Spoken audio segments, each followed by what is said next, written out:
नमस्कार, स्वागत है आप सभी का न्यूज 18 राजस्थान पर। आप देख रहे हैं आज की फाइट। मैं हूं आपके साथ हेमंत कुमार। आज का मुद्दा परिसीमन पर सवाल, सियासी बवाल। दरअसल निकायों के परिसीमन को लेकर के सियासी घमासान मच गया है। कांग्रेस प्रदेशाध्यक्ष गोविंद सिंह डोटासरा ने पंचायत और निकायों के परिसीमन पर कई सवाल खड़े किए हैं। डोटासरा ने कहा कि परिसीमन के लिए मंत्रियों की कमेटी भी बनाई, लेकिन उसकी एक बार भी बैठक नहीं हुई। बीजेपी ने अपने स्तर पर राजेंद्र राठौड़, घनश्याम तिवारी, अरुण चतुर्वेदी की कमेटी बना रखी है। ये कमेटी ओटीएस में बैठकर अफसरों को बुलाती है, उन्हें मनमर्जी से गांव वार्डों की सीमाएं बदलने के लिए डांटती है। बीजेपी के हारे हुए नेताओं की इस कमेटी ने गदर मचा रखा है। इस पर बीजेपी प्रदेशाध्यक्ष मदन राठौड़ ने कहा कि डोटासरा जी अपनी गिरेबान में झांक कर देखें, कांग्रेस सरकार किस तरह से काम करती थी। कांग्रेस ने जब पुनर्गठन किया तो बिना किसी मापदंड के पुनर्गठन कर दिया था। 500 से कम जनसंख्या के वार्ड बना दिए थे। इसी पर आज करेंगे प्रदेश की सबसे बड़ी चर्चा। पहले देखिए report. One state one election को लेकर सियासी घमासान तेज।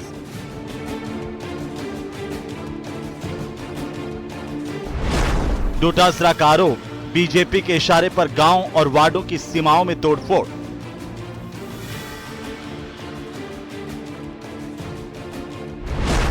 राजेंद्र राठौड़, घनश्याम तिवारी और अरुण चतुर्वेदी की कमेटी कर रही मनमानी।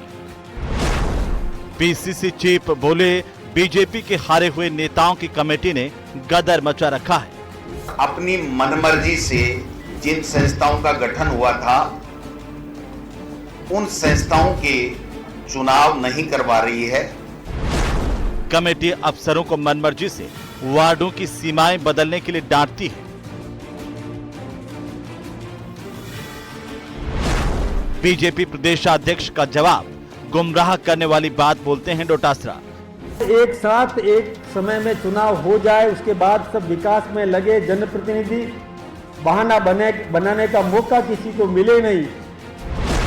परिसीमन पर सवाल, सियासी बवाल। तो वार्डों की सीमाओं में बदलाव से क्या सियासी तनाव पैदा हो रहा है? वार्डों के परिसीमन से परेशानी आखिर किसको और क्यों हो रही है? और एक साथ चुनाव खर्च से राहत जब मिल रही है तो शिकायतें क्यों हैं? ये तमाम सवाल जिनको लेकर आज हम बात करेंगे। हमारे साथ खास पैनल मौजूद हैं। सबसे पहले मैं परिचय करवा दूं, राखी राठौड़ हमारे साथ हैं, भारतीय जनता पार्टी की प्रवक्ता। सीबी यादव हमारे साथ हैं, कांग्रेस पार्टी के प्रवक्ता। आशुतोष रावत हमारे साथ हैं, वरिष्ठ पत्रकार के तौर पर। और राजीव जैन साहब हमारे साथ हैं, राजनीतिक विश्लेषक के तौर पर। राजीव जैन साहब, आपकी टिप्पणी से शुरुआत करेंगे, क्योंकि ये जो आरोप प्रत्यारोप का सिलसिला परिसीमन को लेकर के शुरू हुआ है, इसे आप कैसे देख रहे हैं? कांग्रेस कह रही है कि बीजेपी ने, कुछ नेता, आरएसएस बीजेपी के हारे हुए नेताओं की कमेटी ने गदर मचा रखा है। बीजेपी कह रही है कि गहलोत साहब और कांग्रेस के शासनकाल में भी किस तरीके से परिसीमन हो रहे थे वो जग जाहिर है। कई संस्थाओं के चुनाव उन्होंने भी नहीं करवाए थे। आखिर इसके मायने क्या हैं सर? देखिए हेमंत, ये आने वाले समय में राजस्थान की राजनीति में स्थानीय निकाय और पंचायत राज संस्थाओं के जो चुनाव है वो बड़े महत्वपूर्ण है। ये दोनों दलों के लिए, कि भाजपा और कांग्रेस दोनों के लिए। अब जो इनमें कसक जो चल रही है वो परिसीमन को लेकर, वार्डों के जो पुनर्गठन है, वन स्टेट और वन इलेक्शन, ये तो एक अच्छी चीज है, ये तो होनी चाहिए। अब पंचायत राज संस्थाओं और स्थानीय निकायों के चुनावों में करीब 15-20 दिन या एक महीने का अंतर तो निश्चित तौर पर रहेगा। तो उस रूप में ये ठीक है कि मतलब समय पे हो। अब ये थोड़ा आगे बढ़े हैं तो अब पुनर्गठन की जो चीज चल रही है उसमें ही असली दिक्कत आ रही है। अब इसमें कांग्रेस को ऐसा लग रहा है कि कहीं ना कहीं भाजपा अपने मन मुताबिक वार्डों का परिसीमन पुनर्गठन कर लेगी, जिससे उसको कहीं लाभ हो। लेकिन मैं पिछला ध्यान दिलाना चाहता हूं कि कांग्रेस के समय में भी नगर निगमों में बंटवारा किया गया था, उनके वार्डों का अलग अलग तरीके से क्या पुनर्गठन हुआ। उस समय भाजपा कांग्रेस पर आरोप लगा रही थी और इस वक्त कांग्रेस बीजेपी पे आरोप लगा रही है। अब ये समय का फेर है, एक सत्ता में एक विपक्ष में, पहले वो सत्ता में थे, ये विपक्ष में है। तो ये इनके सियासी वो है दाव पेच जो चलते रहेंगे। लेकिन जहां तक उन्होंने हारे हुए नेताओं की कमेटी, ये पार्टी संगठन ने कमेटी बनाई है, इसमें हारे हुए तो एक राजेंद्र राठौड़ ही है। चुनाव में तो हार जीत चलती रहती है। अरुण चतुर्वेदी कोई पिछला चुनाव नहीं हारे, घनश्याम तिवारी कोई पिछला चुनाव नहीं हारे। तीनों का अपना एक संसदीय अनुभव बहुत परिपक्व है। अब वो संगठन स्तर पे है, वो सरकार को अपना परामर्श देते हैं, या मंत्रियों की जो कमेटी है, असली फैसला तो मंत्रियों की कमेटी करेगी, उसके बाद कैबिनेट करेगी। वो माना जाएगा फैसला। तो कांग्रेस के पास कई वो है, मतलब जो उसके उपचार, जो इन चीजों को रोकने के लिए वो सड़कों पे संघर्ष कर सकती है, अदालतों की शरण ले सकती है, कहीं ना कहीं जहां उसको लगता है। दूसरी तरफ सरकार को भी चाहिए कि जो जिस तरीके से पुनर्गठन या परिसीमन जो वो करना चाह रही है, वो कहीं पारदर्शी तरीके से हो, लोगों में ये मैसेज नहीं जाए कि कहीं मतलब एक तरफा चीजें हो रही हैं, पारदर्शी हो, किसी की आपत्ति हो, ऐतराज हो, जो होती हैं चीजें। मेरे ख्याल से संभावना ये है कि जब परिसीमन से पहले लोगों को ऐतराज के लिए समय भी दिया जाएगा, उनके ऐतराज आएंगे, किस ढंग से वो उनको समावेश करती है, तो इन सब चीजों का ध्यान रखे। लेकिन कांग्रेस को भी ये एक पैनी निगाह रखनी होगी, क्योंकि विपक्षी दल है, कहीं गड़बड़ नहीं हो जाए, कुछ नहीं हो जाए, जनहित में होनी चाहिए चीजें। लेकिन वन स्टेट वन इलेक्शन है, बहुत जरूरी है। जी जैन साहब मैं आता हूं। आशुतोष जी, चूंकि देखिए कांग्रेस पार्टी की तरफ से यह भी कहा गया कि भाई सुप्रीम कोर्ट और हाई कोर्ट जो है परिसीमन या वोटर लिस्ट की बात कह करके चुनाव टाले नहीं जा सकती, ये बात कह चुके हैं। मैं जानना चाहता हूं कि दरअसल जो कांग्रेस पार्टी आरोप लगा रही है, क्या कांग्रेस के शासनकाल में भी चुनाव में कहीं देरी हुई, निकायों में या ग्राम पंचायतों के चुनाव में पहले भी देरी हो चुकी है? बिल्कुल हेमंत जी, देखिए सरकारें चाहे जिसकी हो, सरकारें अपने हिसाब से काम करती हैं, अपने राजनीतिक दल की सुविधा के हिसाब से काम करती हैं। पिछली सरकार हो तो पिछले सरकार ने भी लगातार परिसीमन के नाम पर चुनावों को टाला और लंबे समय तक टाला। हालांकि भारतीय जनता पार्टी जो चुनावों को जो टालने की बात कर रही है, वो परिसीमन और पुनर्गठन के साथ में जो उन्होंने एक एक्सक्यूज लिया है, वो वन नेशन वन इलेक्शन का जो भारतीय जनता पार्टी का मेन एजेंडा है, उसके साथ में वन स्टेट वन इलेक्शन को लागू करने के तौर पर इन चुनावों को टालना चाह रही है। इसलिए परिसीमन का भारतीय जनता पार्टी ने कि हम परिसीमन कर रहे हैं, पुनर्गठन कर रहे हैं, कानूनी रूप से बचाव करने की कोशिश की है। आज भारतीय जनता पार्टी ने एक बड़ा कार्यक्रम भी जयपुर के अंदर किया, जिसमें तमाम प्रबुद्ध जनों को और तमाम युवाओं को वन नेशन वन इलेक्शन के क्या फायदे हैं ये समझाने की कोशिश की। तो वहीं कांग्रेस हमको सड़क पर दे या कहें कि डोटासरा साहब ने जिस तरह की प्रेस कॉन्फ्रेंस कर सरकार पर आरोप लगाए कि वह तमाम गड़बड़ियां करना चाहते हैं, 3 नेताओं के नाम लेकर के उन्होंने जो आरोप लगाया, मुझे लगता है कि सरकारों के काम करने का तरीका हमेशा से यही रहा है, सरकार अपने फायदे के लिए काम करती है। डोटासरा साहब भी सरकार में का एक हिस्सा रहे हैं, इसलिए उनको बहुत अच्छे तरीके से पता है कि किस तरह की चीजें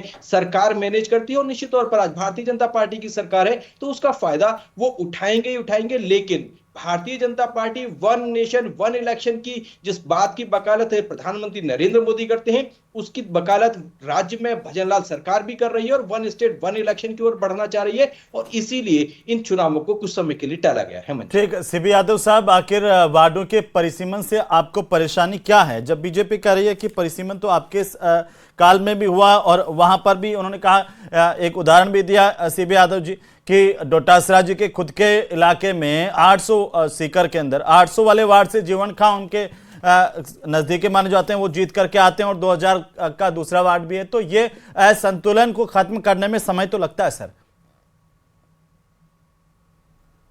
हेमंत जी, संविधान से ऊपर तो कोई चीज नहीं हो सकती ना।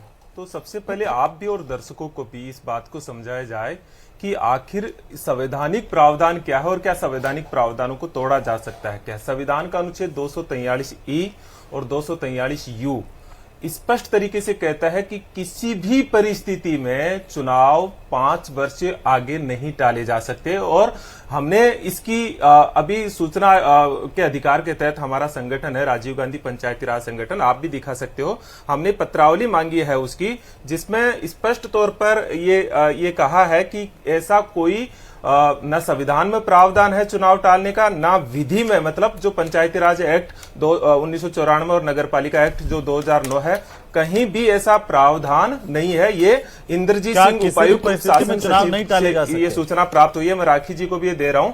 पहला चीज तो यह है। दूसरी चीज यह है कि जो चुनाव जो है अब दिसंबर 2026 तक अगर आप पहले किसी उसको विघटन करोगे तो 6 महीने में चुनाव करवाने की बाध्यता है। तो पहले तो चुनाव टाले नहीं जा सकते। फिर अगर आपने कोर्ट के अंदर लटका भी दिया और पहले अगर मान लीजिए इसको कह रहे हैं कि नवंबर में करेंगे, तो जो दिसंबर 2026 के भीतर जो है उनको अगर पहले विघटित करोगे तो वो विशेष कार्यकाल के लिए ही होती है, वो 5 साल के लिए नहीं होती है। तो जिस तरह से भारतीय जनता पार्टी जैसे एक देश एक धर्म, एक देश एक संस्कृति, एक देश एक भाषा, इस तरह से इस संविधान को और इस देश की विविधता को खत्म करना चाहती है, उसी तरीके से ये संविधान का सीधा सीधा उल्लंघन है। देखिए, सबसे पहले तो संविधान की रक्षा होना जरूरी है। अगर कॉन्स्टिट्यूशन में यह प्रोविजन है तब तो आप बात भी कर सकते हो, लेकिन संविधान के भीतर ये प्रोविजन ही नहीं है। दूसरा, आपने सवाल पूछा परिसीमन का। हेमंत जी, आप देखिए, परिसीमन जो है अभी 5 साल पहले हुआ, ठीक, आप परिसीमन करवा भी रहे हो, करवा लीजिए, लेकिन परिसीमन के भीतर जन भावनाएं होनी चाहिए, उसके भीतर एक सिस्टम होना चाहिए, और परिसीमन के नाम पर कभी चुनाव नहीं टाले जा सकते। और ये अभी पीछे ही 2024 के अंदर हेमंत जी पंजाब के अंदर हाईकोर्ट का जजमेंट है कि परिसीमन के नाम पे आप चुनाव टाल नहीं सकते हो। तो जब संविधान में प्रावधान ही नहीं है तो आप चुनाव नहीं टाल सकते हो। इसलिए परिसीमन एक अलग चीज है, चुनाव करवाना एक अलग चीज है। दोनों चीजों को आप कनेक्ट नहीं कर सकते हो कि आप परिसीमन हो रहा है इसलिए चुनाव टाले जा सकते हैं। इस पे तो हाईकोर्ट का जजमेंट है कि परिसीमन के आधार पर चुनाव नहीं टाले जा सकते हैं। तो जब प्रावधान ही नहीं है तो हमारा सवाल यह है कि क्या आप संविधान से ऊपर हो क्या इन पंचायती राज, क्योंकि जहां जहां भी भारतीय जनता पार्टी की सरकारें हैं वहां वहां पे पंचायती राज के अधिकार खत्म किए गए हैं। कभी शिक्षा के नाम पे, कभी और किसी नाम पे, कभी 2 बच्चों के नाम पे, कभी तमाम तरह के प्रावधानों से, पार्टिसिपेशन से भी वंचित किया जा रहा है।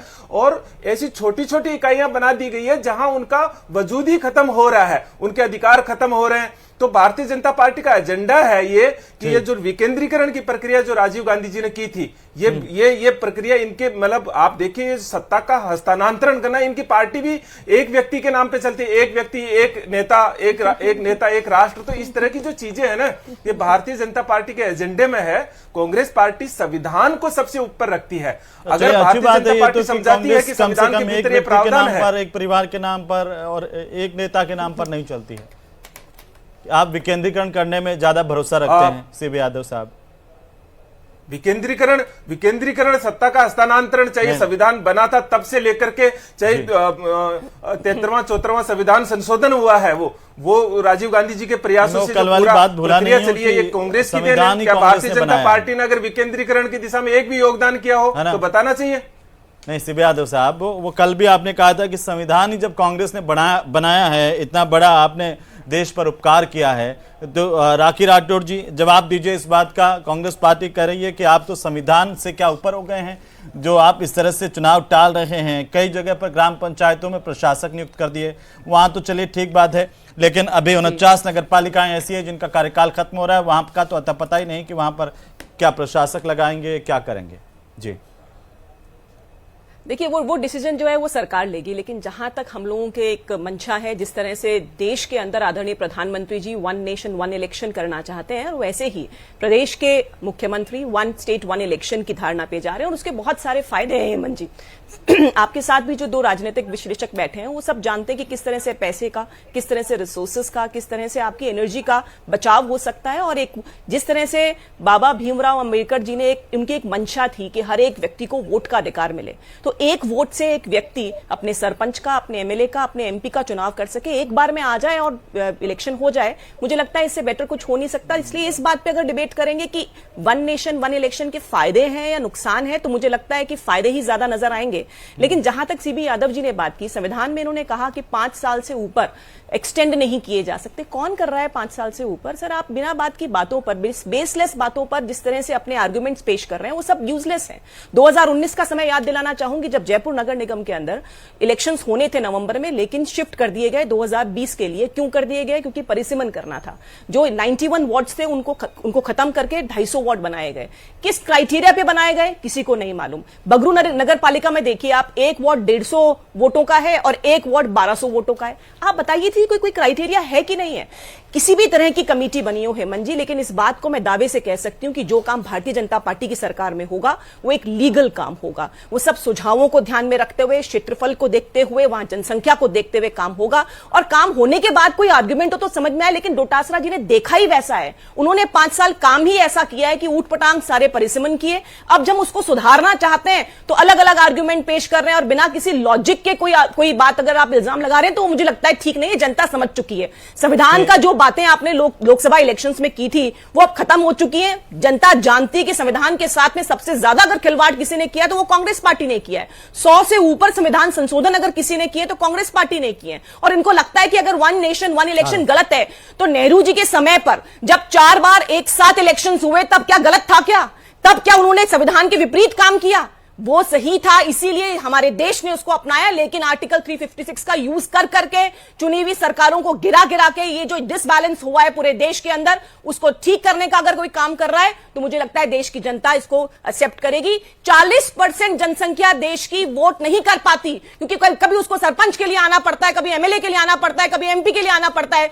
मुझे लगता है कि वोट का अधिकार इस तरह का होना चाहिए कि एक उत्साह रहे वोटर्स के अंदर। और जब one nation one election, one state one election होगा तो एक ही वोट से अपने सभी प्रतिनिधियों को चुनने का अधिकार मिलेगा, ज्यादा वोटिंग परसेंटेज होगी। और मुझे लगता है कि लोकतंत्र की यही मूल भावना है। राखी जी, फिर मेरा सवाल आपसे यह है कि क्या ग्राम पंचायतों के और निकायों के चुनाव एक साथ होंगे one nation one state one election के तर्ज पर? बिल्कुल, वन स्टेट वन इलेक्शन के तर्ज पर हम लोग निकाय पंचायतों के चुनाव एक साथ कराने के लिए काम कर रहे हैं। और इसमें जो कानूनी पेचीदगियां बता रहे हैं सीबी यादव साहब उन सबको हटा करके काम करेगा। और मुझे लगता है आप इतने संवेदनशील है तो परिसीमन के लिए जो मंत्रियों की कमेटी बनाई गई थी उसकी बैठक क्यों नहीं हुई है? कांग्रेस हेमंत जी, देखिए बैठक होगी, ये हमारा मैंने आपसे क्या बोला, रिजल्ट इंपॉर्टेंट है। रिजल्ट होगा लीगल, जो कानून सम्मत होगा, जो नॉन पार्शियल होगा। और जिस तरह से हम लोग एक तरीके से परिसीमन करेंगे, कोई तुष्टिकरण नहीं होगा। हम संतुष्टिकरण पे बात करते हैं। कांग्रेस राज में आप ही लोग थे जो कहते थे कि छात्र संघ के चुनाव नहीं करवाए जा रहे हैं तो छात्रों पर आघात हो रहा है। और अब ये सवाल आप पर उठा रहे हैं कि देखिए इतने टाइम हो गए और ये चुनाव को टाल रहे हैं। देखिए मुझे लगता है छात्र संघ चुनाव और निकाय चुनाव जो है इनका अलग अलग मोटिव, वो भी तो एक प्रतिनिधित्व की बात है। वो भी एक प्रतिनिधित्व की बात है। जब आप कहते थे कि एक छात्र है, लेकिन यहाँ आम जनता से जुड़े हुए काम है हेमंत जी। अगर मैं निकाय चुनाव और पंचायत चुनाव की बात करती हूँ, एक आम जनता से विकास संबंधी जुड़े हुए चीजें हैं, इसलिए डिलेट नहीं कर सकते। उसमें हम जरूर काम करेंगे। जरूर, ठीक है। सीबी यादव जी, मैं राखी जी की एक बात को करेक्ट जी, पहले तो ये जो लगभग 6000 ग्राम पंचायतों के जो चुनाव 5 साल पूरा हो गया तो उनके चुनाव नहीं टाले गए तो उस परिभाषा को क्या कहेंगे? जो 49 नगर पालिकाओं में प्रशासक नियुक्त किए गए हैं उनको अगर चुनाव नहीं टाले गए तो फिर क्या कहेंगे? उसकी कोई नई डेफिनेशन अगर कोई है तो जरूर बताइए। दूसरा हेमंत जी, आप देखिए, नियम संबत होगा यादव साहब, नियम संबत होगा, ये निश्चित तौर पर होगा। तो 2019 का भी जवाब दीजिएगा कि नगर पालिकाओं के और नगर निगमों को क्यों आपने किया, तो उसका भी जवाब दीजिएगा साथ के साथ। दोनों बातों का बताइए राखी जी। और दूसरा देखिए, ये मैं आरटीआई से, हमारा संगठन है राजीव गांधी पंचायती राज संगठन, इसमें 2 चीज मांगी है। क्या कोई पत्रावली चली है राज्य सरकार की जिसके तहत ये चुनाव टाले गए हैं? तो इंद्रजीत सिंह कहते हैं ऐसी कोई पत्रावली संधारित नहीं है और ऐसी कोई पत्रावली नहीं चली, मतलब सरकार के स्तर पर ऐसी कोई पत्रावली ही नहीं चली, तो निर्णय कैसे हुआ? दूसरा है कि क्या कोई संविधान या पंचायत, ये देखिए साफ साफ क्या नहीं हुआ है, मैं भी कह रहा हूं निर्णय नहीं हुआ है, चल रहा है, प्रक्रिया चल रही है। वन स्टेट वन इलेक्शन के लिए, वन स्टेट वन इलेक्शन की प्रक्रिया चल रही है, उसके लिए परिश्रम करेंगे, उसके लिए सही तरीके से जो बिगाड़ खाता आपने किया उसको सुधारेंगे। हम यही तो कह रहे हैं, संविधान का प्रावधान बताइए। निर्णय में कोई समस्या आए तो बताइएगा। ऐसा थोड़ी आप कोई कोर्ट कीजिए, कोई जगह मनमर्जी तो वो कहते हैं जिले बनाना, मनमर्जी तो वो कहते हैं परिसीमन में तुष्टीकरण करना, मनमर्जी तो वो कहते हैं कि 200 का वार्ड और 2000 का वार्ड बनाना, इसको कहते हैं मनमर्जी। प्रधानमंत्री बना देना चाहिए क्योंकि नरेंद्र मोदी जी तो सुपर मानव है, चुनाव करवाने की है जरूरत कहां है? तो कल को ये भी देखिए, मेरी बात सुनिए, जनता जानती है कि देश का भविष्य जो है वो किसके हाथों में सुरक्षित है, इसलिए नरेंद्र मोदी जी को चुनती है। आपकी समस्या है, आपके पास में राहुल गांधी जैसे नेता है, प्रॉब्लम है, हम आपसे पूछते हैं, समझ में आ रही है आपकी फ्रस्ट्रेशन? राहुल गांधी जैसे नेता होंगे तो ऐसा ही फ्रस्ट्रेशन होगा। ना कोई पत्रावली चली, ना आपका सूचना का अधिकार आपकी सरकार करी है, ना संविधान में प्रावधान है, ना कोई कानून में प्रावधान है, तो आप कोई तानाशाह हो क्या? अगर चुनाव ही एकमात्र साधन है जब जनता सरकार से सवाल पूछती है। तो 2019 में क्यों टाला था जयपुर नगर निगम का चुनाव? 2019 में जयपुर नगर निगम का चुनाव क्यों टाला था, बता दो। कोई भी चीज संविधान के दायरे में, अरे तो 2019 में क्यों टाला था ये बता दो। संविधान के दायरे, उसी संविधान के दायरे में हम लोग करेंगे काम। अभी काम किया नहीं, उससे पहले आप हल्ला मचा रहे हैं, यानी चोर की दाढ़ी में तिनका। इनको हमेशा डाउट होता है क्योंकि काम ही ऐसे किए हैं। 5 साल कार्यकाल पूरा होने के और उसमें हेमंत जी वो एक परिवार की एक व्यक्ति की बात कर रहे हैं, 70 साल से एक परिवार की चाटुकारिता करने वाले जो कांग्रेस के लोग हैं, तो जब एक व्यक्ति की बात करते हैं और एक परिवार की बात करते हैं तो अचंभा होता है। बिल्कुल दूसरी तरफ आपकी कमेटी जो है मंत्रियों की, उसकी बैठक भी नहीं हुई, तो ये कैसी प्रक्रिया है जो अदृश्य होकर के चल रही है? ये लोगों को भी तो पता चले ना कि प्रक्रिया चल रही है, कमेटी की बैठक होती है, उसमें विचार विमर्श होता है, लोग क्या चाहते हैं? लिए जाएंगे, पारदर्शी तरीके से काम होगा। हेमंत जी, लोगों से सुझाव लिए जाएंगे, पारदर्शी तरीके से काम होगा और पुष्टिकरण नहीं होगा, इस बात का विश्वास दिलाती हूं। ये बदलना चाहिए। आप भी टिप्पणी कीजिए इस पर कि जो बीजेपी कर रही है और कांग्रेस के आरोप है, वो कह रहे हैं कि अभी तक कोई पत्रावली नहीं चली है, कोई बैठक नहीं हुई है मंत्रिमंडल मंत्रियों की कमेटी की, और कैसी ये प्रक्रिया चल रही है, लोग इंतजार कर रहे हैं, चुनाव टाले जा रहे हैं, बीजेपी कह रही है कि अभी तो काम चल रहा है।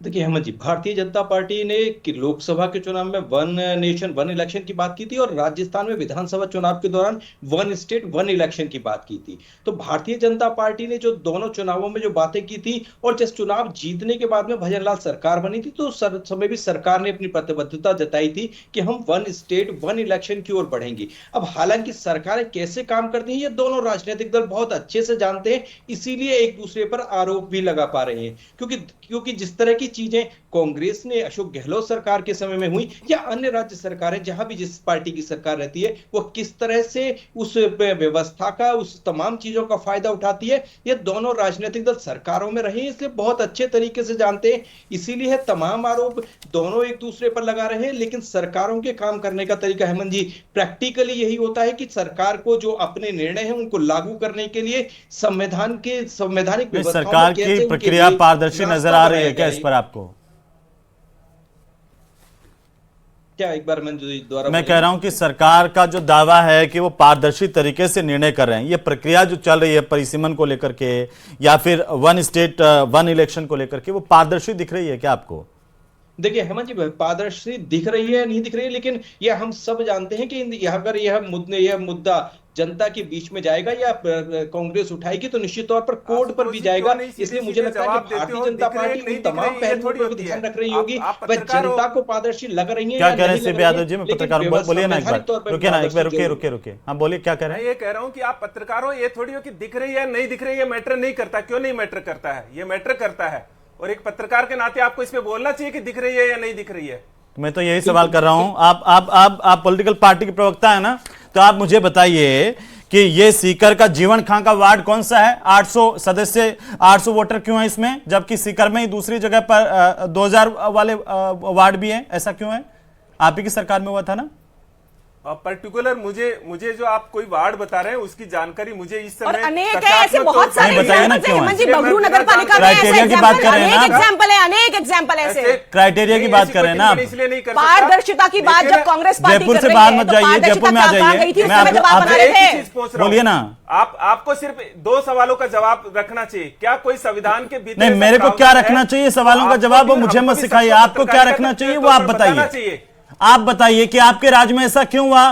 परिसीमन अपने हिसाब से क्यों कर दिया गया? ध्रुवीकरण के हिसाब से क्यों हुआ? तुष्टिकरण के हिसाब से परिसीमन क्यों हुआ आपके राज्य में? ये जवाब दीजिए ना। 25 साल बाद मुझे क्या करना चाहिए वो ठीक है। 51 नंबर वार्ड में आपसे सवाल है ना, तो आप इस सवाल का जवाब दीजिए ना। जयपुर नगर निगम में स्थिति है ये। 5 साल में राजनीतिक आधारों पर परिसीमन करें, ऐसा नहीं होता है। जयपुर नगर निगम में हेमंत जी 51 नंबर वार्ड में 13,000 वोटर है, 55 के अंदर 52,000 वोटर है। आप देखिए जयपुर नगर निगम की स्थिति बताइए, मैं गाँव में क्या होगा? ये कौन सी पारदर्शिता, ये कौन सी निष्पक्षता है? जवाब दे दीजिए, जयपुर का जवाब दे दीजिए। आप 51 नंबर वार्ड में 13,000 वोटर, 55 के अंदर 52,000 वोटर कैसे हुए हैं ये बता दीजिए। देखिए, कांग्रेस पार्टी चुनाव से कभी नहीं डरती है। चुनाव एक, मैं ये तो सवाल ही नहीं कर रहा, आप चुनाव से डरते नहीं डरते। वो जब सवाल पूछिए उसका जवाब दीजिए ना। हम तो ये पूछ रहे हैं पारदर्शिता थी क्या? जब वोटर्स इतनी खतरनाक तरीके से आगे पीछे वोटर्स किया आपने, तो पारदर्शिता थी क्या? बिल्कुल स्पष्ट तौर पर पारदर्शिता थी। हमने क्या बातें कर रहे हैं आप? आपने बात नहीं मानी किसी की भी। साल के बाद आपने ऐसा ही माहौल देखा, इसीलिए आपको डाउट है कि यहाँ पर ऐसा हुआ। लेकिन सीबी यादव जी, जब आपके अनुसार कांग्रेस पार्टी ने देश को संविधान बना करके दे दिया तो दूदू भी जायज है और 800 वाला वार्ड भी जायज है और 2000 वाला वार्ड भी जायज है। आपकी नजर में वो पारदर्शिता ही है। हाँ। लेकिन जब संविधान के भीतर प्रोविजन ही नहीं है तो कोई सुपर मानव आकर के महाअवतारी थोड़ी कर देगा। अरे पिछली बार भी तो हुआ था, आपने कैसे किया था? संविधान के हिसाब से करेंगे। कोर्ट में विश्वास नहीं है क्या? आप जाइएगा कोर्ट में अगर गलत काम होता है तो। हम तो चाहते हैं हर एक को वोट का अधिकार मिले। हम तो चाहते हैं कि हर एक व्यक्ति आकर के अपना वोट का इस्तेमाल करे। हम तो ये चाहते हैं कि जो 70%, 60% वोटिंग परसेंटेज होता है वो 90% पर आए। आपको प्रॉब्लम है इससे? नहीं है, आप जवाब नहीं देंगे ना वार्ड पे। चुनाव टाल सकते, चुनाव टाला नहीं जा सकता। नहीं, चुनाव नहीं टाला जा सकता, वो बात तो ठीक है, लेकिन आप वार्ड पे तो जवाब नहीं देंगे ना। आने वाले समय पे हम सारे पंचायती राज लोगों को बुलाएंगे और इस संबंध में बड़ा आंदोलन करेंगे हम लोग। आप कीजिए तो सही।